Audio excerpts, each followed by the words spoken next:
co-director of Finding Dory, Angus MacLane. Peter and Andy take a trip to a virtual Tatooine, and much, much more. Now, from the Lucasfilm headquarters, it's the Star Wars Show. Hello, I'm Peter Townley. And I'm Andi Gutierrez. Welcome to the Star Wars Show. The only Star Wars show on the internet that contractually must say the phrase Star Wars at least 15 times per episode or we don't get paid. Is that true? I just made that up. Or did I? Let's check out some Star Wars news. 168 days after its initial release, Star Wars The Force Awakens finally completed its record-breaking theatrical run in North America, banking approximately $936,662,225. That domestic total makes it the highest grossing film in North American history, so here's to everyone who went to go see the film in theaters. Couldn't afford anything bigger? Yeah, size matters not, Andy. Moving on to more Celebration news. For the first time in its history, virtual reality will be a part of Star Wars Celebration Europe. ILM X Lab, in partnership with HTC, are bringing the virtual reality experience Trials on Tatooine to the show floor this summer. Previously only available at industry events, the virtual reality experience puts you in the role of a Jedi Padawan sent to Tatooine, where you'll rendezvous with the Millennium Falcon and step inside a galaxy far, far away like never before. But instead of us just telling you about it, Andy and I are going across the hall to ILM X Lab to experience the trials for ourselves. Are you ready, Andy? Oh yeah, ready. All right, let me get Let's out do of this. Oh boy. Okay, so hop on in there. Ooh. Move it through the play button, and the experience will start. Hello everybody, my name is John Gaeta. I am the Executive Creative Director of ILM X Lab, which is Lucasfilm's new immersive entertainment division. I'm very happy to announce that we will be bringing a state-of-the-art virtual reality experience to Celebration in London, Trials on Tatooine. Get yourself over there because you will get to swing a lightsaber in virtual reality. Also, we will be doing a panel, and you will get to meet the key creatives to tell you a little bit about their secret and diabolical plots to bring immersive entertainment to you. That was incredible. Tatooine, Andy. Yeah. We got to go to Tatooine. I got to swing a lightsaber. Where I've always wanted to go, and I'll get to go there again at Star Wars Celebration Europe. And you can too. Just head to the ILM X Lab booth and try out Trials on Tatooine. Do it. You'll love it. It's incredible. Hi, this is Steve Sansweet, former head of fan relations at Lucasfilm. I was here when the Star Wars Fan Film Awards first started, and I'm really thrilled that I've been invited back to watch some of the hundreds of films that have been submitted, and I invite you to join the spirit of fandom, watch the films, and pick the audience choice.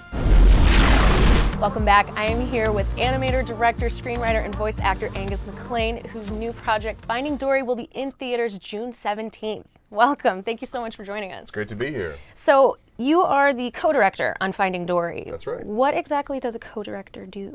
Basically, the co-director is a creative partnership. I'm working to get Andrew's vision up on screen, but I'm involved in pretty much everything that's in making the movie and making sure that if there's anything that's being forgotten, I'm handling it, and also just sort of being a sounding board, a creative partner, as I said. I came from animation, and I worked in story on a number of the films at Pixar, and Andrew had always been a mentor to me and had been an executive producer on Toy Story of Terror, the film I did before this. So it was a natural creative partnership that we decided to continue on this film. You've worked on a pretty impressive lineup of films, with the exception of Toy Story, every single Pixar movie since A Bug's Life. Bug's Life to Toy Story 3. And then after Toy Story 3, I kind of segued into short film direction and now feature co-direction. So You've said that Empire is actually one of your favorite movies. yeah, it's number 3 right now. Number 3. Yeah. 2 is Raiders and 1 is Aliens, and it kind of oscillates between them. Okay. But, yeah. So how did Empire inspire you as a filmmaker?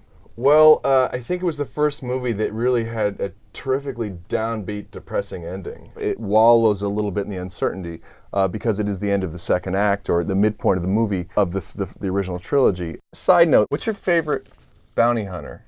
Not Boba Fett. I'm really not a Boba Fett fan. What, you don't like Boba Fett? No, he's so overrated. Exactly. In the films. He's a metaphor just for our times. It's fantastic. Here's the thing, the bounty hunters weren't really my thing.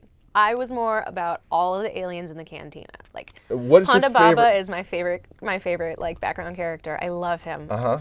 I like. But he like loses an arm. Oh yeah, no, he's you know. I don't even think He's he just was. kind of like a random jerk at the bar. But he didn't do anything. So I didn't even think cool. he was. I think he was just asking for a drink. He had a cool then- jacket.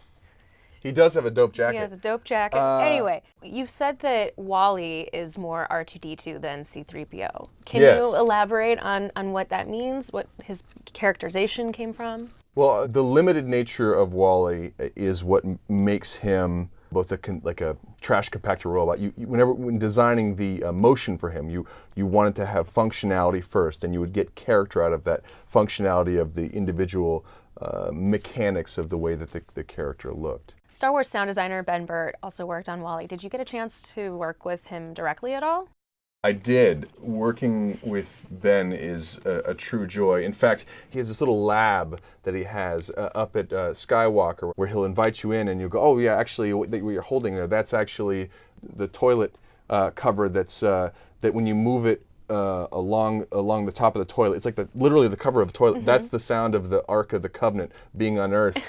Actually, and he's like, I better take that home and put that back on the toilet. Like, it literally was still the same toilet, I think. But no, he would share with everybody the knowledge of what he'd gone through. We would have these lectures he did one on Star Wars, one on Empire Strikes Back, I think one on Raiders, and he would talk about each of the sound effects and where he came up with those sound effects. And so it was such a great sense of learning and really just a baton passing of generations. But it was also a collaboration, and we worked together really closely, the animation team and him, to come up with the character of Wally and Eve, and it was a fantastic experience. What is it like working on Finding Dory? What differences, challenges are involved? I think the anticipation for a sequel to Finding Nemo is so huge that it would be really easy to be intimidated by that. So the way I kind of looked at the situation was, I was like, okay, I'm just going to try and make the movie. It was a movie I want to see, the best movie I would like, and try to make it every step of the way true and real and hilarious. And thankfully, having seen the final film, let me tell you, I think we did it, and I'm very excited about it. Awesome. Well, thank you so much for Thank your you time. so much. This was a lot of fun. Yeah. And all of you at home, go see Finding Dory on June 17th. We'll be back with more Star Wars Show in a minute. I can't believe you don't like Boba Fett. I don't know. You know, I think The Star Wars Show presents Everything is Important. This week, Admiral Ozzel. Admiral Ozzel was the probe droid doubting, Darth Vader disobeying Imperial officer whose order to come out of hyperspace directly over Hoth didn't go as well as he planned. Without Admiral Ozzel, the Empire probably wouldn't have alerted the rebellion of their presence, allowed Luke to escape to Dagobah and become a Jedi, Leia to completely fall in love with Han, and Darth Vader to reveal one of the biggest spoilers of all time. Because without Ozzel, there is no rebel victory. And without Ozzel, Star Wars would have never had this phrase. You have failed me for the last time. Epic fail indeed, Lord Vader. So important, Admiral So Ozzel. important. Saves the day with clumsiness, stupidity, and isn't even a Gungan. Rebels. They owe him a big thank you. Big shout out to YouTuber Aldius and Dr. Mad Studio on Twitter for the suggestion. Also, huge thanks to everyone who suggested characters like Wilro Hood, IG-88, Lobot, and even Boba Fett.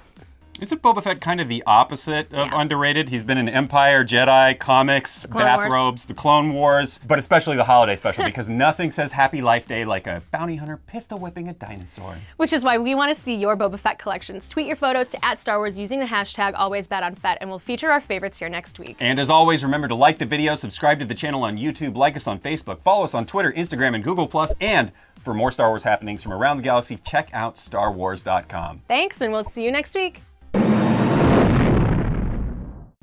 Peter sits down with visual effects legend Dennis Murin. We check out the latest Star Wars tabletop games and much, much more. Now, from the Lucasfilm headquarters, it's the Star Wars Show. Hello.